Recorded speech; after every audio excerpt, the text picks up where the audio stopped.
Wow!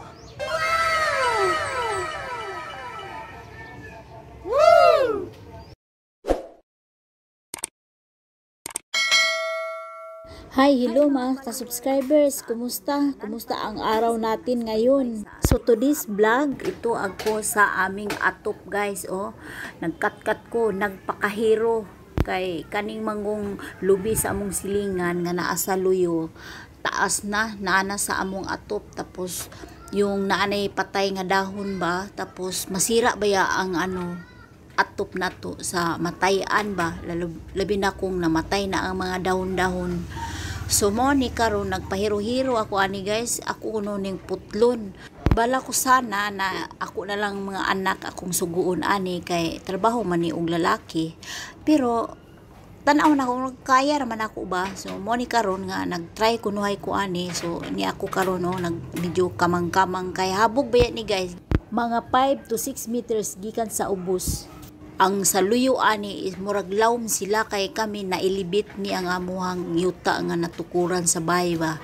So mo ni karon nahitabo nga ang kaning ilang lubi mo gini akong dugay ko ra ni giplano pero karon lang gini nako gihimo kay at the same time wala na ko pang upload ba sa anong na tay pang upload guys. So mo ni karon nagpaka-super man ta ani mga naputulan ako ang isa guys at ito kini akong gihawiran mo na ni ang namatay na gid siya nga dahon ba. So ang tendency ani malata na siya magtaya ang atuhang atop. So mao ni karon pero ang ako bitang gibati ani guys sa tinuod lang nangurug-gurug ang akong tuhod pero kinaya ko na lang ba kaya lagi. Mo ni karon nga nangurog di ay siya pero sige lang mahuman na lagi ni nato.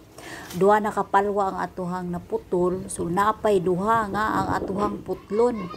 Kay upat manggod ni sila kapalwa tanan nga ning sangko gid sa atop ba. So mo ni siya guys mahangin pag yun kay naala kita sa kuan murag nata sa bukid pud nga area ba makita gani nato ang syudad diha sa unahan kung napatay kanang drone So mao ni guys naay portion sa Cagayan de Oro City nga atong matan-aw nga ni atagyod diri dapita nga nailibit ang atuhang area. Ingon ani kanindot tan-awon guys lalo na pag may drone.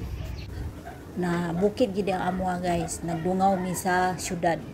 Muna ang among area diri guys. So karon naputol na nato ang duha ni apay duha ang atuhang putlon. So ingon ani ang akong sitwasyon guys la kung gilang gyud kay para kuan ato malis hasol ba kay usbununo na baya ni atop na mo guys kay medyo nagtulo na labi na og kusog ulan. So musamot ni siya og magtulo kung malatan og mga dahon-dahon aning punuan sa saging. Okay saging lubi kung okay ra kung amo ning lubi kay naara bay bunga gid guys sa luyo guys di lang nako makita kay ang layo ra ang kamera ba. Kay lisod man kayo dalhon akong kamera ani nga gaputol ta di ta mahimo mahulog niya ang tong silpo to sa luyo. So tsada kay nga bunga ra ba nila guys daghan pa yun.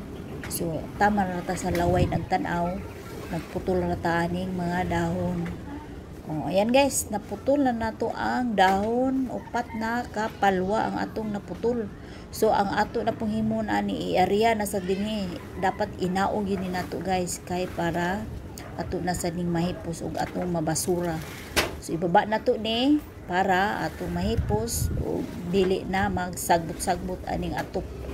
Grabe gyud akong paningkamot ani guys kay bugat-bugat ba ini nga palwa guys. Nya buhi pa gyud.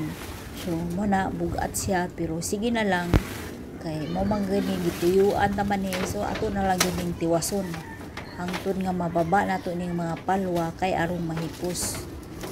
So guys nangurog-kurog may gid ko ani sa tinuod lang pero sige lang mahuman na lagi ni nato ron hapit na mababa lang ni nato ning kuan ayos na tapos na ating misyon. Itong palwa nga kanang wala gid na puok guys kay distansya ra man sad gyud dito sa punuan. Wala ra na puok ang dahon na apay nakabitay pero at least naputlan gid siya kay naa nagdaw nam gid sa atong atop. Sus paita na Kamot lang gidani guys atong unsay atong mahimo. Oh, kalami sa hangin guys, oh. So, sa hangin kalami pero habong nuya ni nga area guys. Sige lang, kaya ra lang nato ni, hapit na mahuman. Baba na ta ani ron. So, mo na ni guys ang upat ka palwa, oh. Ato ni ipaambang ani sa silong sa ubos kay arong ato nang mahipos. Oh, di ba guys? Na agwanta na lang gamay. Okay, nahimo nato ang wala nahimo nila. Joke. So ayan guys, oh ito ang lubi nga atong giputlan og mga dahon o palwa, oh siksikan ng laman, ang uban guwang na, ang uban sakto gyud sa lamaw. So ayan mga kamaritis, magbabay-babay na taani na success na ang ating pagputol-putol. Success na ang ating mission ngayon. Thumbs up na tayo. So, thank you for watching and follow for more. Hanggang dito na lang ako. Bye-bye.